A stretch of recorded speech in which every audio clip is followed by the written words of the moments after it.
A lot of my videos lately have been about trading futures, but that's not all I trade. And actually, I made more money last month trading options than I did trading futures. So we've been focused a lot on that. As long as there's a lot of leverage, I like it. But one of the big questions that has come up in the trading ranch is which strikes do you pick for your options play? So I'm going to show you how I pick my strikes, both for, quick little intraday moves, as well as how I pick my strikes for some longer swing trades. So right now I have the spiders pulled up. This is the SPY. A lot of our traders in our group are also looking at the SPX, which is the 10 times leveraged version of this, but I like to focus for our small account people on the SPY. You can get just as great of a move out of this with saving a lot of money in your account, a lot of buying power. So when I'm looking at an intraday move, basically I want to see price either coming down to support or up to resistance. And if we're down at support, I might be looking to buy a call. And if we're up at resistance, then I'd be looking to buy a put to capture that price moving back down. So if we're at support and I'm looking for a good call to buy, a lot of times I'm looking at just this first one or two positions out of the money, because these are going to have the biggest push when they get into the money. So for an intraday play, I'm really just looking at one or two positions out of the money. You can kind of see, and I have the deltas and everything pulled out here because this is going to show me how much this is going to change for each dollar move. But you can also just kind of look and see, like, if we get moved up to this position, we're adding that percentage more. So what we're looking for, if you're going to buy a call at support, you want to be buying inside of a red candle, because that's when the premium is going to be the lowest.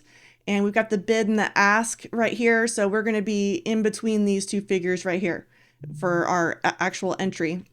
And we want to get that price as low as possible so that when we get a green candle pushing the other way, we're going to real quick shoot up into this 100%, 200% range.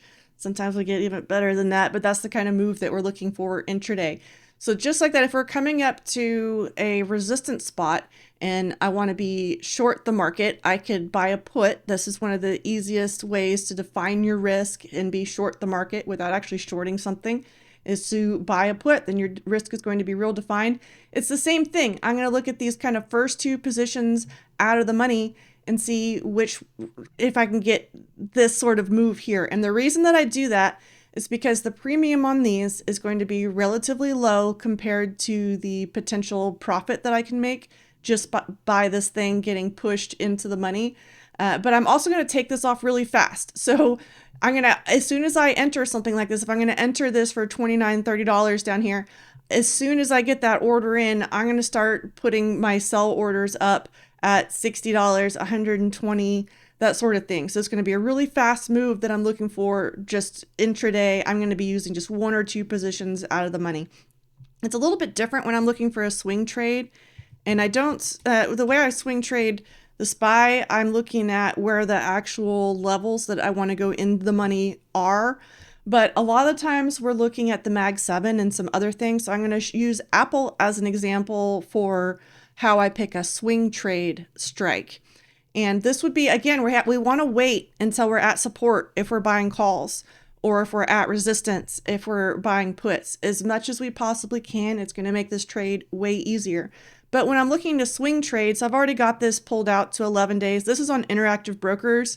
It'll show you which one's the regular. These are the monthlies. And if they don't say regular, that would be the weeklies inside of here. When I'm swing trading, not all the time, but most of the time I'm looking at the monthlies. That's kind of my default. But then I want to think, okay, this has less than 2 weeks on it. Is this idea likely to happen in the next couple of weeks? If not, I might need to go out to the weeklies or the next monthly. But I'm going to use this current monthly as an example right now. And I've added some columns, and we were mostly looking at the bid and the ask. That's what's going to be default on most platforms. But I've added some columns here. I've got open interest on the options. I've got volume, implied volatility, delta, and theta. In this case, for this swing trade, the thing that I'm going to look at the most is where the open interest is. So you can see this one's got 2,600 contracts out right now. That's the open interest, 2,600 or so contracts on this 277.5 call.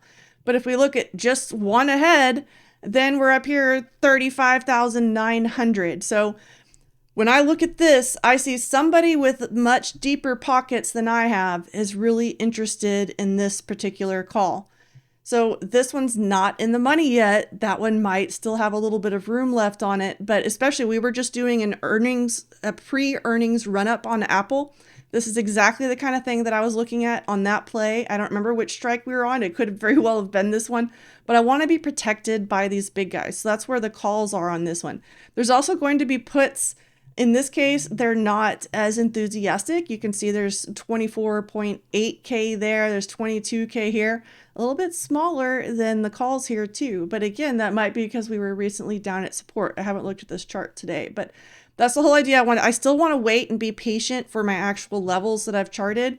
So whether I'm buying a call because I want the market to go up or a put because I want the market to go down, I'm being patient. And then once we get down to that spot, I can look and see which of these options are going to go into the money fastest. And then on a swing trade, I'm also looking to see where the big boys are playing. So I hope that helps. Feel free to ask any questions. If I didn't make anything super clear, I'm happy to clarify more on that. But that's kind of the quick lesson on how I look for which strikes to pick for either an intraday move or a swing using options. More options videos coming. Just let me know what y'all are interested in learning and I'll make it happen. Join us in the Discord and I will see you real soon. Love you. Bye.